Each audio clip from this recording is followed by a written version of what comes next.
मैं डॉक्टर भामा अग्रवाल आपके अपने YouTube चैनल पर आपका स्वागत करती हूँ, अभिनंदन करती हूँ।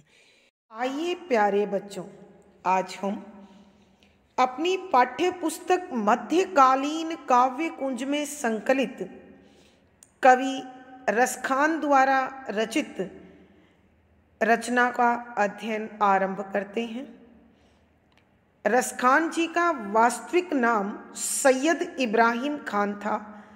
रसखान उनका उपनाम था। वो श्री कृष्ण के अनन्य भक्त थे। उन्होंने श्री कृष्ण की सुंदरता, प्रेम, श्रृंगार, भक्ति से ओतप्रोत सवैयों का लेखन किया और इनकी रचनाओं को बहुत सराहा गया, उसकी स्तुति की गई। श्री कृष्ण के भक्तों में सूर, मीरा, रहीम आदि के साथ इनका नाम भी बहुत सम्मान से लिया जाता है। कविवर ने श्री कृष्ण की बाल लीलाओं का, गोचरण लीला का, कुंज विलास का, चीरहरण, पनघट, गोकुल ब्रिज प्रेम और भक्ति से ओतप्रोत पद लिखने के साथ साथ उन्होंने गोपियों द्वारा मुरली के प्रति जो सोतिया डाह व्यक्त किया, उस पर भी बड़े रसीले पद रचे हैं। उन्होंने श्री कृष्ण के विषय में लिखा कि वो अत्यधिक मनमोहक रूप के स्वामी, उनके सिर पर मोर पंख का मुकुट, सांवले सलोने शरीर पर पीत वसन, गले में वैजंती फूलों की माला, हाथ में बांसुरी, बाजूबंद, माथे पर टीका आदि उनके सौंदर्य का विशेष श्रृंगार रहा, हिस्सा रहा और उनके सामने करोड़ों कामदेव भी फीके जान पड़े।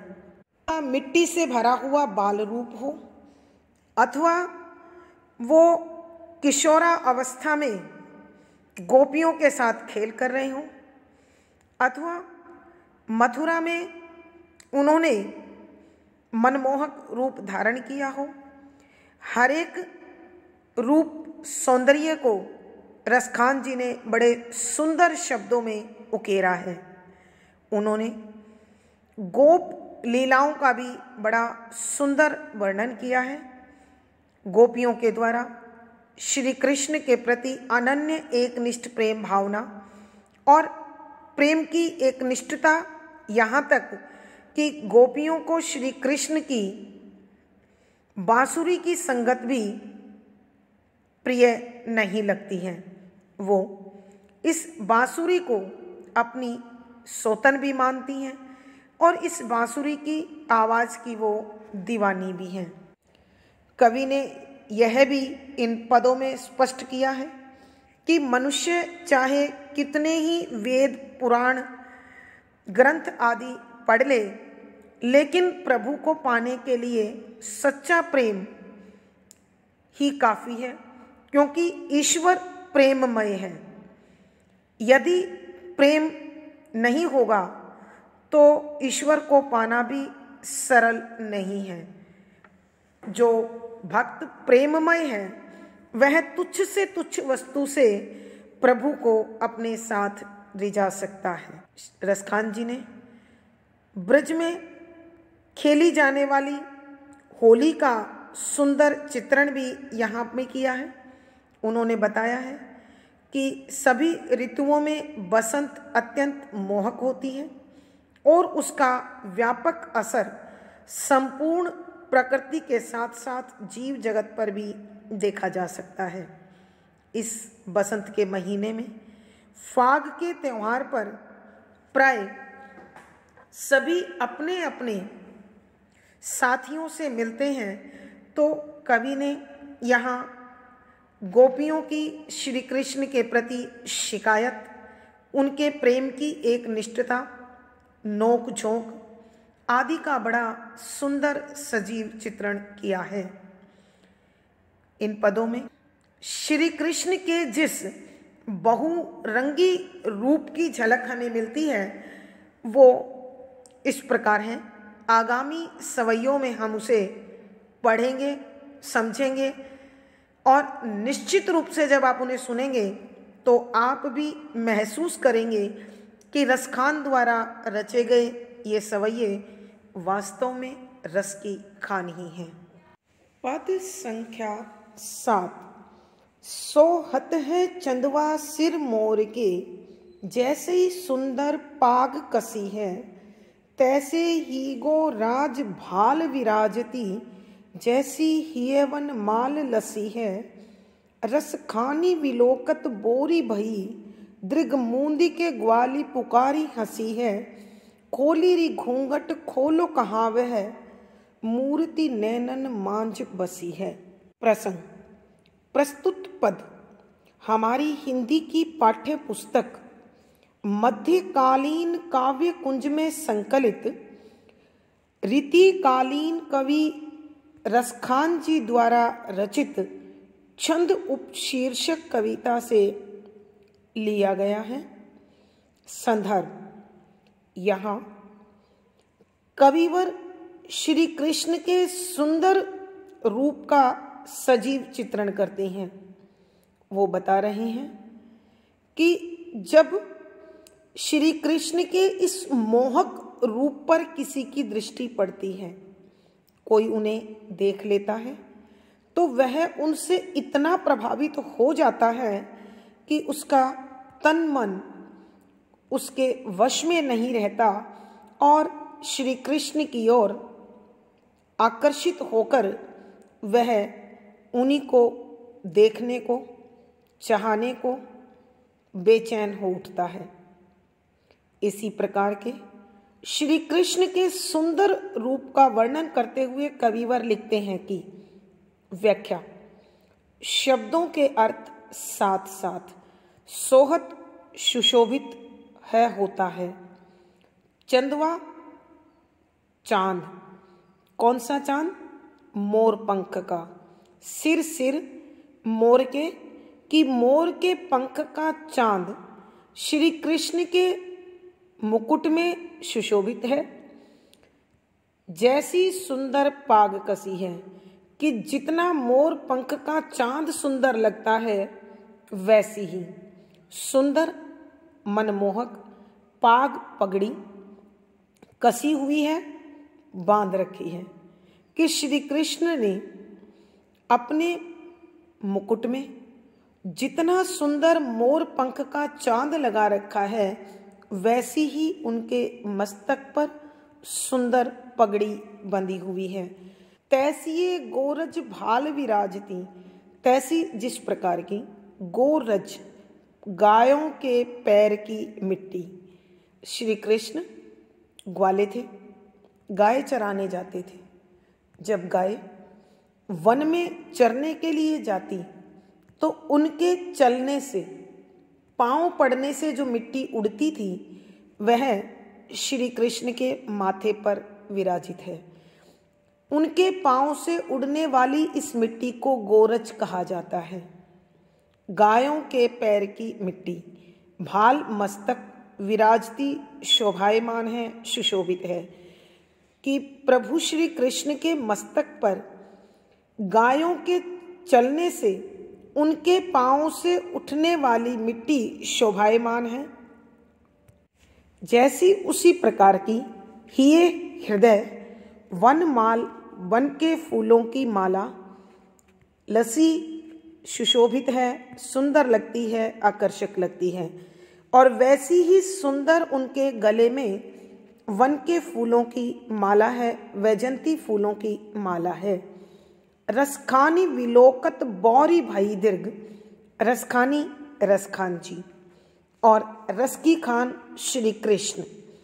विलोकत देखते ही, बौरी दीवानी अथवा पागल, पगला जाना, भई हो गई, दृग आंखें, मूंदी बंद, कै कर, ग्वाली ग्वालों को, पुकारी श्री कृष्ण पुकार कर हंसी हंसने लगती है।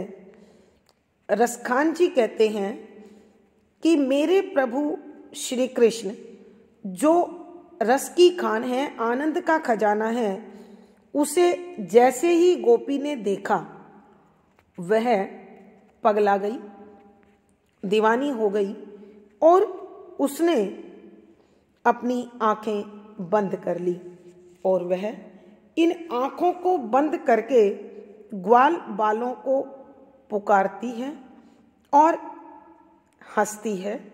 सब हंसते हैं। खोली री घूंघट खोलू कहाँ। जब वह आंखें बंद कर ग्वाल बालों को पुकारती है तो सब हंसते हैं।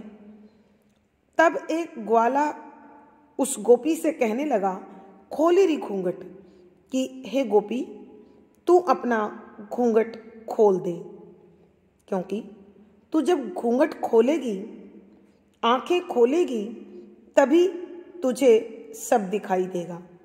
तो गोपिका ने जवाब दिया, खोलूं कहाँ, कि मैं उसे कैसे खोल सकती हूँ, अर्थात मैं अपनी आंखें नहीं खोल सकती, क्योंकि वह मूर्ति नैनन मांझ बसी है, कि वह श्री कृष्ण की मनमोहक मूर्ति मेरी आंखों में बसी हुई है। मैं अपनी आंखें कैसे खोल दूं? आंखें अगर मैंने खोल दी तो मुझे प्रभु श्री कृष्ण की वह मूर्ति, वह सुंदर रूप दिखाई नहीं देगा। एक बार फिर बच्चों, इस सवैये की हम व्याख्या कर रहे हैं। रसखान जी बता रहे हैं कि श्री कृष्ण के माथे पर मोर के पंख वाला मुकुट शोभायमान है और जैसा सुंदर मुकुट है वैसी ही सुंदर उनके सिर पर पगड़ी बंधी हुई है। उनके माथे पर गायों के चलने से उनके पांव से उड़ने वाली मिट्टी शोभायमान है और उतनी ही सुंदर उनके गले में वैजंती माला पड़ी हुई है। रसखान जी कहते हैं कि रस की खान मेरे प्रभु श्री कृष्ण को देखकर गोपिका पगला गई, दीवानी हो गई, मोहित हो गई और मोहित होकर उसने अपनी आंखों को बंद कर लिया। वह बंद आंखों से ग्वाल बालों को पुकारने लगी तो सब उसे हंसकर देखने लगे।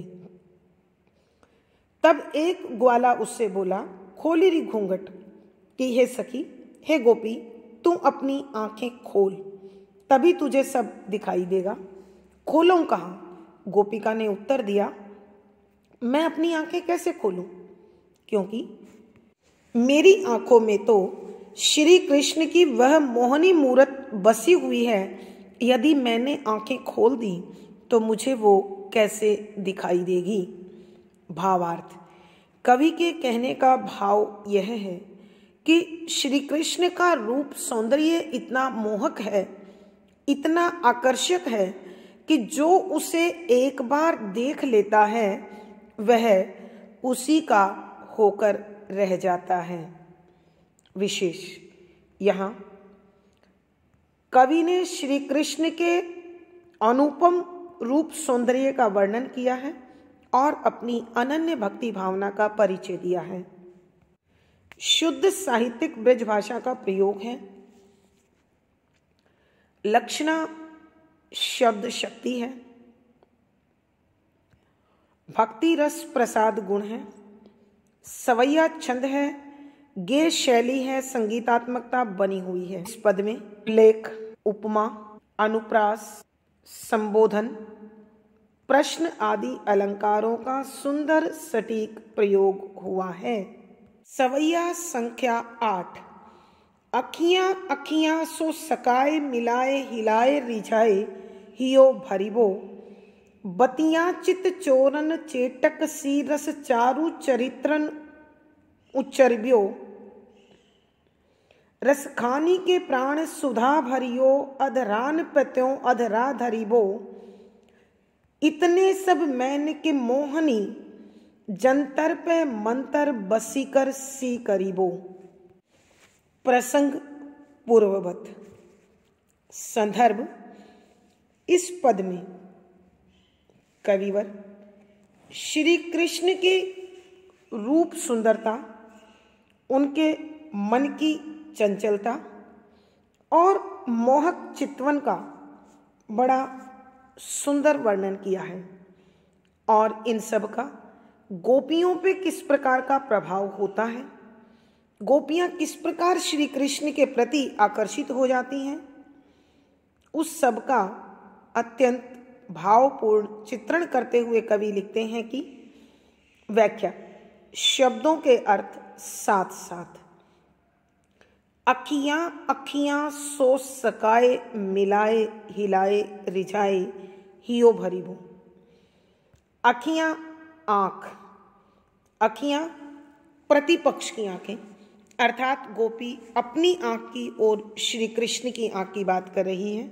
सो से सकाए टकराई, मिल गई, मिलाए फिर मिलाई, हिलाए आंखों से इशारा किया, रिझाए और उस इशारे से मोहित कर लिया, हियो हृदय, भरीबो खुशी से भर दिया। एक सखी अपनी दूसरी सखी से कहती है कि हे सखी सुन, ऐसे ही चलते चलते मेरी आंखें श्री कृष्ण की आंखों से टकरा गई। तो फिर मैंने अचानक उनकी ओर देखा, हमारी आंखें मिली, उन्होंने आंखों को हिलाकर मुझे कोई इशारा किया और उस इशारे से मैं उन पर मोहित हो गई और इस दृश्य से, इस व्यवहार से मेरा मन प्रसन्नता से भर गया और मैं श्री कृष्ण की ओर आकर्षित हो गई। बतियां चित चोरन चेटक सी, रस चारु चरित्रन उच्चरिबो। बतियां बातें, चित मन, चोरन चुराने वाली, कि श्री कृष्ण की बातें मन को चुराने वाली हैं, मन को अपनी ओर खींच लेने वाली हैं। चेटक सी, वो जादुई शक्ति रखती हैं। श्री कृष्ण अपनी बातों में जादू का असर रखते हैं, जो उनकी बातों को सुनता है सुनता ही रह जाता है। रस चारु, रस माने आनंद, चारु माने सुंदर, मनमोहक, रसीला, कि उनकी बातों में बहुत रस होता है, बहुत आनंद होता है, वो बहुत सुंदर बातें करते हैं। चरित्रन, उज्जवल चरित्र, उच्चरिबो दिखाई देता है, सुनाई देता है, कि उनके इस व्यवहार से उनका अत्यंत मोहक चरित्र प्रकट हो जाता है। रसखानी के प्राण सुधा भरी वो, रसखानी कवि रसखान और दूसरा अर्थ रस की खान श्री कृष्ण के प्राण, जीवन में प्राणों में सुधा अमृत भरियो भर देते हैं। कब? अधरान पत्यों अधराधरिबो, कि अधरान होठों, पय ऊपर, त्यों इस प्रकार से अधरा होठों को धरिबो धरते हैं, कि वो अपने होठों को जब होठों से लगाते हैं तो ऐसा लगता है मानो उस रस की खान श्री कृष्ण ने प्राणों में अमृत भर दिया हो। कहने का अभिप्राय यह है कि श्री कृष्ण की इन मोहक बातों और मोहक स्वरूप को देखकर गोपिका कल्पना में, भावों में खो जाती है। इतने सब मैन के मोहनी, इतने इस प्रकार के सब सारे मैन कामदेव के मोहनी वश में कर लेने वाले जंत्र, तरीका अथवा ताबीज, प ऊपर मंत्र, मंत्र वसीकर वश में कर लेने वाला, सी के समान करीबो कर दिया है, कि उनके इस व्यवहार से ऐसा लगता है मानो उन्होंने कामदेव के उस मोहनी मंत्र से मुझे यंत्र की भांति अपने वश में कर लिया है। एक बार फिर बच्चों इस पद की, इस सवैये की व्याख्या करते हैं। गोपी अपनी सखी से कहती है कि हे सखी, अखियां अखियां सो सकाए मिलाए हिलाए रिझाए हियो भरीबू, कि अचानक मेरी आंखें श्री कृष्ण की आंखों से टकरा गई। फिर हम दोनों ने अपनी आंखें मिलाई और उन्होंने आंखों को हिलाकर कुछ ऐसा इशारा किया कि मैं उस इशारे को देखकर मोहित हो गई और मेरा मन प्रसन्नता से भर गया। बतियां चित चोरन चेटक सी, कि श्री कृष्ण की बातें तो मन को ऐसे अपने वश में कर लेती हैं मानो उन बातों में जादू का ताकत हो। रस चारू और उनकी बातों में बड़ा आनंद आता है, बड़ी खुशी मिलती है। चरित्रन उचरीबू, और उससे उनका मनमोहक चरित्र स्पष्ट हो जाता है, दिखाई देता है। रसखानी के प्राण सुधा भरियो, अधरान पत्यों अधरा धरिबो। रसखान जी कहते हैं, गोपी अपनी सखी से बता रही है कि हे प्रिय सखी, जब रस की खान श्री कृष्ण ने अपने होठ मेरे होठों पर रखे तो ऐसा लगा मानो उन्होंने मेरे प्राण में अमृत का वास कर दिया हो। इतने सब मैन के मोहनी जंत्र पर मंत्र वसीकर सी करिब्यो, कि उनके इस प्रकार के व्यवहार से ऐसा लगता है सब मैन कि मानो उन्होंने कामदेव के सब मोहनी व्यवहार और बातें मुझ पर इस प्रकार की, उन्होंने मुझे इस प्रकार काबू में कर लिया कि मानो उन्होंने मंत्र मारकर मुझे यंत्र बना दिया हो, अर्थात अपने वश में कर लिया हो। भावार्थ, कवि के कहने का भाव यह है कि श्री कृष्ण का रूप, उनका व्यवहार, उनका आचरण और उस आचरण के आकर्षण तत्व सब ब्रजवासियों को अपने वश में किए रहते थे। विशेष यहाँ श्री कृष्ण के अद्भुत रूप, सौंदर्य और आचरण का वर्णन हुआ है। शुद्ध साहित्यिक ब्रज भाषा का प्रयोग है। श्रृंगार रस है, माधुर्य गुण है, लक्षणा शब्द शक्ति है, सवैया छंद है, गेय शैली और संगीतात्मकता है। इन पदों में पुनरुक्ति प्रकाश, यमक, अनुप्रास, इस सवैये में अनुप्रास, पुनरुक्ति प्रकाश, उपमा, रूपक, उत्प्रेक्षा आदि अलंकारों का सुंदर सटीक प्रयोग हुआ है। सवैया संख्या 9। जादिन तय निरख्योनंद नंदन कानी तजी घर बंधन छूट्यो, चारू विलोकनी किनशी मार संभार गई मन मार न लूट्यो, सागर को सरिता जिमि धावत रोकी रहे कुल कोपुल टूट्यो, मत भयो मन संग फिरई रस खानी स्वरूप सुधारस छूट्यो। प्रसंग पूर्ववत।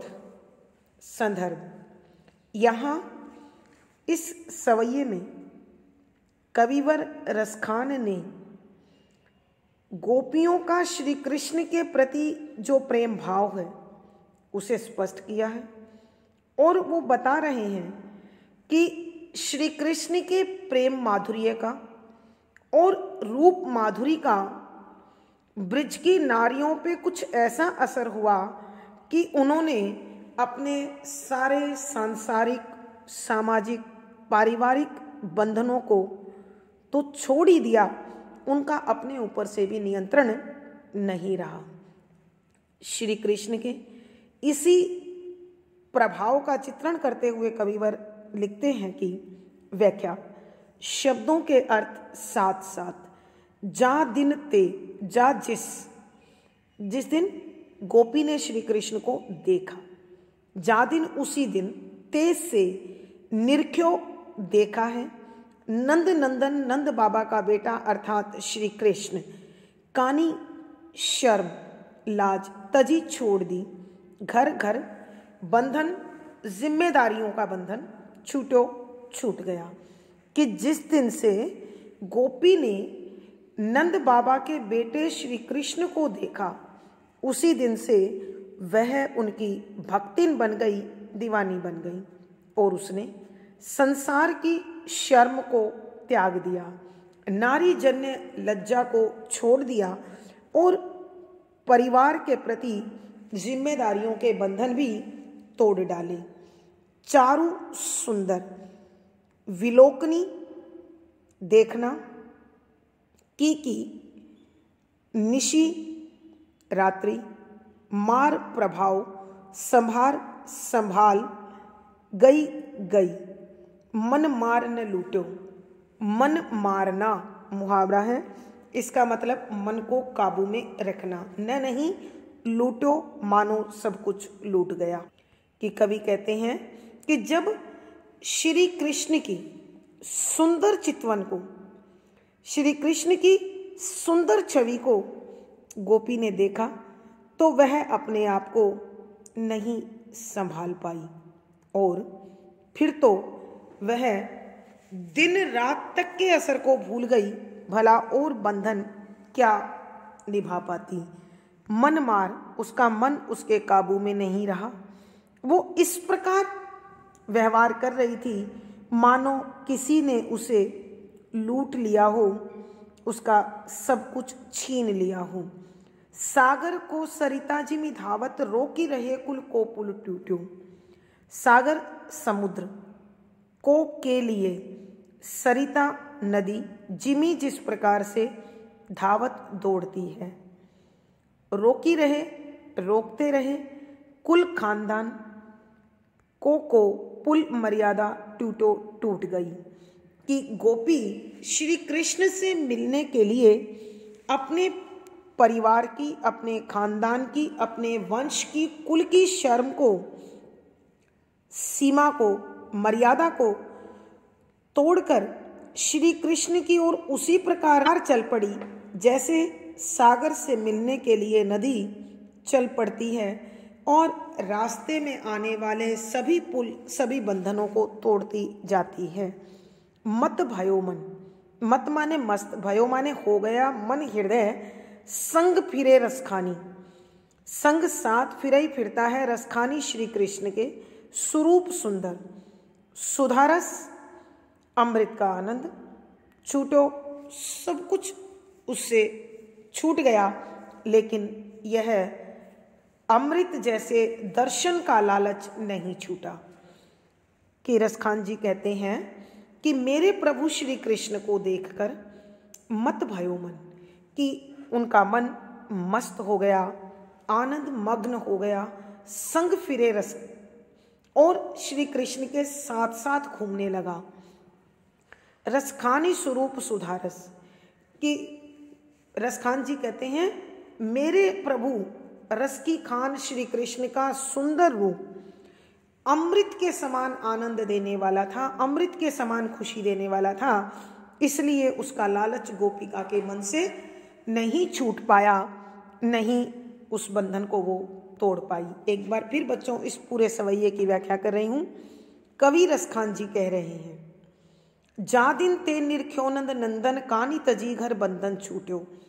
कि गोपी ने जिस दिन से नंद बाबा के बेटे श्री कृष्ण को देखा है, उस दिन से उसने सांसारिक शर्म को छोड़ दिया और पारिवारिक जिम्मेदारियों का बंधन भी तोड़ डाला। चारों विलोकन कीन सी मार संभार गई मन मार न लूटो। उनके सुंदर चितवन का प्रभाव तो वो फिर भी संभाल गई, लेकिन उसका जो असर हुआ उससे वो अपने आप को काबू में नहीं रख पाई। अब उस पर रात दिन प्रभु का दर्शन का या प्रभु प्रेम का प्रभाव समाप्त नहीं हुआ, उसे वो नहीं संभाल सकी और ना ही अपने मन को काबू रख सकी। उसका व्यवहार ऐसे था मानो किसी ने उसका सब कुछ लूट लिया हो। सागर को सरिता जिमी धावत रोकी रहे कुल को पुल टूटो। कि जिस प्रकार समुद्र से मिलने के लिए नदियां अपने पुल तोड़कर उसकी ओर दौड़ती हैं, ठीक उसी प्रकार गोपी भी अपने कुल की, वंश की, खानदान की और अपनी नारी सुलभ शर्म की मर्यादा को तोड़कर श्री कृष्ण के दर्शन के लिए, व्यवहार के लालच के लिए उनकी ओर दौड़ने लगी। मत भयो मन कि श्री कृष्ण को देखकर, पाकर गोपिका का मन मस्त हो गया और वह श्री कृष्ण के साथ साथ घूमने लगा। रसखानी स्वरूप सुधारस। रसखान जी कहते हैं, मेरे प्रभु रस की खान श्री कृष्ण का सौंदर्य तो अमृत के समान आनंददायी है, इसलिए गोपिका से उसका लालच नहीं छूट पाया। कहने का भाव यह है कि श्री कृष्ण का रूप और प्रेम दोनों में इतना आनंद था कि कोई भी उसके प्रभाव से वंचित नहीं रह सका। विशेष यहाँ श्री कृष्ण के प्रति अनन्य प्रेम भाव स्पष्ट होता है। शुद्ध साहित्यिक ब्रज भाषा का प्रयोग है, श्रृंगार रस और माधुर्य गुण है, लक्षणा शब्द शक्ति है, सवैया छंद है, गेय शैली और संगीतात्मकता बनी हुई है। इस पद में स्मरण अलंकार, कारण, अनुप्रास, उदाहरण, उपमा, रूपक आदि अलंकारों का सुंदर सटीक प्रयोग हुआ है। आज की कक्षा में इतना ही। अगली वीडियो में फिर मुलाकात होगी। पिछली वीडियो का लिंक आपको यहाँ पर मिल जाएगा। आशा है आपको ये सवैये अच्छे लग रहे होंगे, समझ में भी आ रहे होंगे। मुझे कमेंट बॉक्स में लिखकर बताएं। वीडियो को लाइक करें, शेयर करें और चैनल सब्सक्राइब करें। धन्यवाद बच्चों। आपका दिन और जीवन सुखमय हो, इसी शुभकामना के साथ धन्यवाद, आभार।